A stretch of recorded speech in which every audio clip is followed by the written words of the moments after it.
Hello everyone, আসসালামু আলাইকুম। কেমন আছেন সবাই? তো নতুন আরও একটি ভিডিও নিয়ে চলে আসলাম। এটা হচ্ছে আমার হাজব্যান্ডের বার্থডের দিনের বেলা। তো রাত্রে কাজে থেকে আসবে, তার জন্য আমরা অপেক্ষা করে বসে আছি। তো বলতেছে আজকে একটা দোকান থেকে আমাকে সারপ্রাইজ দিছে, যেটা আমি ভাবতেও পারি নাই যে এই সারপ্রাইজটা আমাকে কখনো দেবে।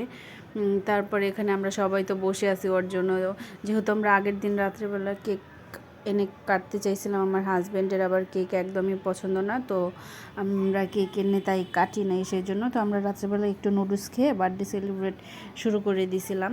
তার জন্য কেক আর আনা হয়নি। ও যেহেতু কেক একদমই পছন্দ করে না, তার জন্য মোটেও ভালো লাগে না। ও যতটা পছন্দ না করে আমি ততটাই পছন্দ করি। আমার তো খুব ভালো লাগে। আমরা তিনজন মিলে ওকে বলছিলাম যে একটা ছোট্ট একটা কেক এনে আমরা কাটি। ও বলে যে না, তোমরা খেও, আমি খাবো না। তারপর চিন্তা করলাম যে ও বার্থডে বয়, ও যদি কেক না খায় তাহলে আমরা কীভাবে খাই? যার বার্থডে সেই যদি না খায়, তার জন্য আর কেক খেলাম না। তো ওই যে ও বলছিল যে দোকান থেকে আমাকে একটা সারপ্রাইজ দিছে, সেই সারপ্রাইজটাই হচ্ছে যে এটা দোকান থেকে ওর মহাজনের বউ ওকে রান্না করে পোলাও মাংস পাঠিয়ে দিয়েছে। বলছে যে বাসায় গিয়ে তুমি মেয়ে ভাবিকে নিয়ে খেও, এটা হচ্ছে আমার তরফ থেকে তোমার বার্থডে গিফট।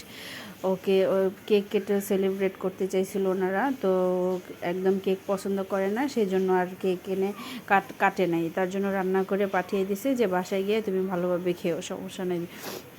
তারপর ওখান থেকে ও নিয়ে আসছে, তো আমি সেটাই আনবক্সিং করতেছিলাম। যেহেতু খাবার খেলে তো শেষই হয়ে যাবে, তার জন্য একটু ভিডিও করে রেখে দিছি যেন আমরা পরবর্তীতে দেখতে পারি।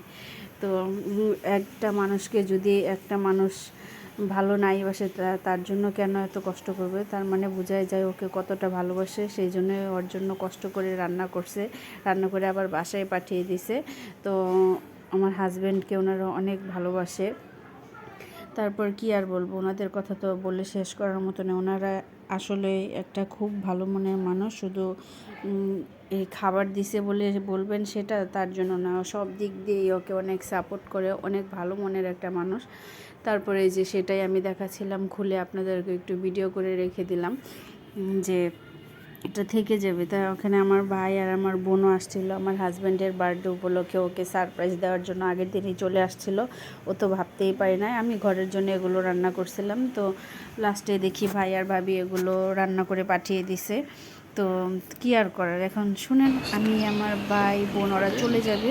ওদের জন্য সকালে নাস্তা ছোটো পাতলে চা বসানো হয়েছে ওদের জন্য। এখানে চা বসাইছি, আর আমাকে পাগল পাগল লাগতেছে। এখন চলেন ওখানে গিয়ে দেখি ওরা কি করছে। আমার তো মনে হচ্ছে ওরা ঘুমাচ্ছে। দেখেন কি একটা অবস্থা। আমি উঠে সকাল সকাল রান্না করতেছি, আর এই পাশে সবাই ঘুমিয়ে আছে। ওদের কেউই উঠতেছে না, আজকে চলে যাবে। আমার ভাই তো আরও আগে ঘুম থেকে আজকে উঠবে না। ওর যাওয়ার সময় হলে ও যেতে চায় না, ও ইচ্ছা করে শুয়ে থাকে। কিন্তু আমার বোন সকাল সকাল উঠে গেছে, উঠে রেডি হয়ে গেছে। আমার ভাইকে এখন ডাক দিব। ভাইয়া, এই যে, এই তাড়াতাড়ি উঠো। কোথায় উঠছো? ওঠো। কোথায়? আর এই পাশে আমার হাজব্যান্ড পড়ে পড়ে ঘুমাচ্ছে, দেখেন। তারপর একটু পরে বলবে যে দেরি হয়ে যাচ্ছে, দেরি হয়ে যাচ্ছে। এখন ডাকতেছি তো ওর তো কোনো খবর নাই। এই যে, ওঠো না কেন? তারপর তোমরা কি একসঙ্গে বাথরুমে যাবা? তুমি এখন উঠবে না? তারপরে এই দেখেন আমার ভাই ফাইনালি ঘুম থেকে উঠে গেছে। ও ক্যামেরার সামনে আসতে চায় না, তার জন্য তাড়াতাড়ি দৌড় মেরে চলে গেছে। তারপরে আমি এখানে একটু নিজেকে নিজে ভিডিও করে নিচ্ছিলাম। সবসময় আমি নিজেকে নিজে খুব ভালোবাসি ভিডিও করার জন্য। তো দেখা হচ্ছে কিছুক্ষণ পর। এখান দিয়ে পরোটা রেডি, আর এ পাশে চা রেডি। এখন আমি ওদেরকে এগুলো নিয়ে খেতে দেব, চার পরোটা। কি হলো? আবার ঘুমায় গেছিস কে? ওঠ, নাস্তা নিয়ে আইছি, চা পরে ঠান্ডা হয়ে যাব। আই হৃদয়, আরেকজন এখানে পড়ে পড়ে ঘুমাচ্ছে। ওঠো।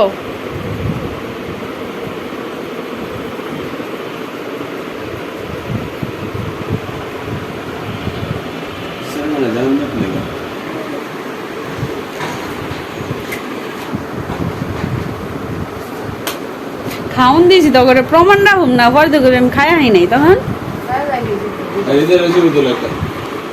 হয়েছে শেষ রেখা দিলাম যা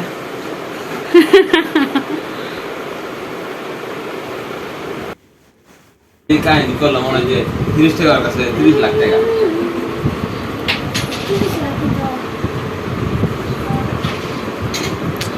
উনিও চলে যাবে ওদেরকে এগিয়ে দেওয়ার জন্য তো মুখ ধুয়ে আসছে ফেয়ার অ্যান্ড লাভলি সুন্দরী আর এই যে এটা হচ্ছে আমার ভাই আজকে ওর জোড়া ছেড়ে দিছে আজকে আর ঘুম ভাঙে না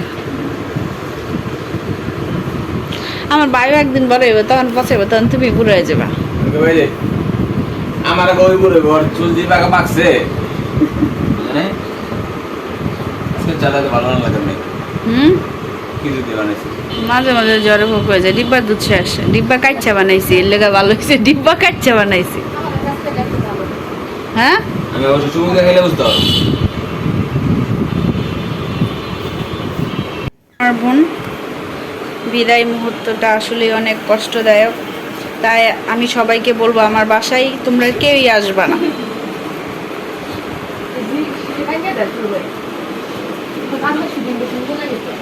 তুমি কান্দো তুমি না সবার বেলায় কান্দো পাথর হয়ে গেল বেলায় কাঁদতে কান্দো পানি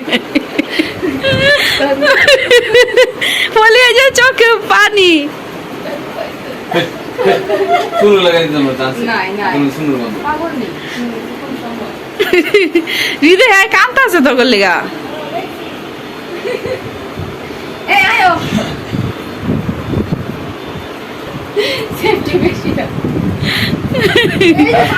বললাম না ওরে লুসা লুসা লাগতেছে আমার চেহারাটা দাও শুনু তাই নাই যে রাস্তাতে যাইবো বস্তির মতো মানুষ মা তোমার যাবো একটা টুকে করতে যাই এলাকা আমার গাড়ির সাইডে না না এই ঠিক আছে মানুষেরা মনে করো তুমি মনে হয় যে কোনো বাড়ির মালিক আর তোমার কাজের ছেলে ঠিক আছে এলাকা বেড়া সাইডে দাদা 50 টাকা দিন গেছি আর কোন সাইডে ওরা লুসা মানে মারে কাছে কোয়াত মারি আমি তোমার দিছি মুদা দিছি আমি দিছি বলি আমার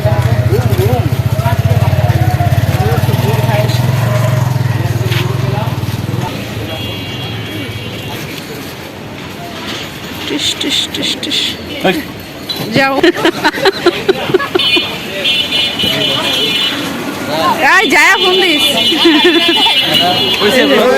যাও যাও যাও যাও টাটা বাই বাই যাও ফাইজলামি টাটা বাই বাই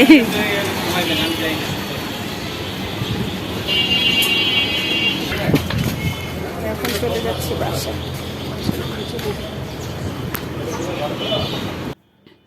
তারপর ওদের সবাইকে বিদায় দিয়ে আমি এখন চলে আসতেছি তো আমার তো অনেক খারাপ লাগছিলো এই ফার্স্ট টাইম যেহেতু ওরা চলে গেছে অনেক দিন একসঙ্গে থাকছিলাম আমরা তো আমার অনেক মন খারাপ লাগছে আমি বাসায় এসে কান্নাও করে দিছিলাম তো এই দেখেন বিছানা সব এলোমেলো হয়ে আছে তো আমি এখন চিন্তা করলাম যে আমি যদি শুধু শুধু বসে থাকি তাহলে আমার মন খারাপ হবে আরও কান্না চলে আসবে তার জন্য চিন্তা করলাম আমি ঘরদরটা একটু পরিষ্কার করে ফেলি তো আমার আর এতটাও খারাপ লাগবে না সময় চলে যাবে তারপর আমার আস্তে আস্তে এই কাম সেই কাম করতে করতে আমার হাজব্যান্ডও রাত্রে চলে আসবে তো আমার বোন গাড়িতে গিয়ে ভিডিও করে আমাকে পাঠাইছিল তো ভালোভাবে ভিডিওটা করতে পারিনি তার জন্য ওদের ফেসটা দেখা যাচ্ছে না তো আপনারা এগুলো একটু ইগনোর করবেন তো আমি এই ফাঁকে ঘরের সব কাজকাম করে ফেলছিলাম এখন দেখেন যে আমার বিছানাটা কত নিট অ্যান্ড ক্লিন হয়ে গেছে তো আমি চাদরটাও চেঞ্জ করে ফেলছি তো কেমন লাগছে আপনারা অবশ্যই কমেন্ট করে জানাবেন তারপর এতক্ষণ আমার যে ভিডিওগুলো দেখছেন অবশ্যই আমাকে কমেন্ট করে জানাবেন যে আপনাদের কেমন লাগছে ভিডিওটা তারপর এখান থেকে আমি একবারে ফ্রেশ ট্রেশ হয়ে কাপড় চোপড় ধুয়ে গোসল করে একেবারে রেডি হয়ে আমি বসে আছি পরিপাটি তারপর এখন বিকালে রান্নাবান্না করতে করতে একটু মোবাইল টিপতে টিপতে আমার হাজব্যান্ডও চলে আসবে তো ফাইনালি একদিক দিয়ে তো ভালোই হলো যে আমার হাজব্যান্ডের বার্থডে গেলো একটু মজা করলাম আবার আরেক দিক দিয়ে একটু কষ্ট হলো যে আমার বোন আজকে চলে গেল আমার তো অনেক কি খারাপ লাগছিলো এতদিন একসঙ্গে ছিলাম তো কী আর করার মেয়েদের জীবন হয়তো এমনই একবার বাপের বাড়ি যাবে, একবার স্বামীর বাড়ি আসবে, এটাই হচ্ছে জীবন। আগে ছোটোবেলা ভাই বোন সব একসঙ্গে থাকতাম, আর এখন ভাই বোন বড় হয়ে এক একজনের বাসায় থাকছি। তো কিচ্ছুই করার নেই, এটাই হচ্ছে জীবন, এটাই নিয়তি। তো আমাদের মেনে নিতে হবে, এটাই হচ্ছে ভাগ্যের লেখা। তো ফাইনালি রাত হয়ে গেল, আর আমার হাজব্যান্ডও চলে আসছে। তো আমরা রাতের ডিনার করে ফেলতেছি। তো সেই একটু ছোট্ট ক্লিপ নিয়ে নিলাম। তো এটা হচ্ছে বার্থডে বয়। আমার এই ছোট্ট সিম্পল ভিডিওটি যদি আপনাদের ভালো লেগে থাকে তাহলে অবশ্যই like, comment, share and subscribe করে দেবেন। বন্ধু হয়ে পাশে থাকবেন। সবাই ভালো থাকবেন, সুস্থ থাকবেন। আল্লাহ হাফেজ।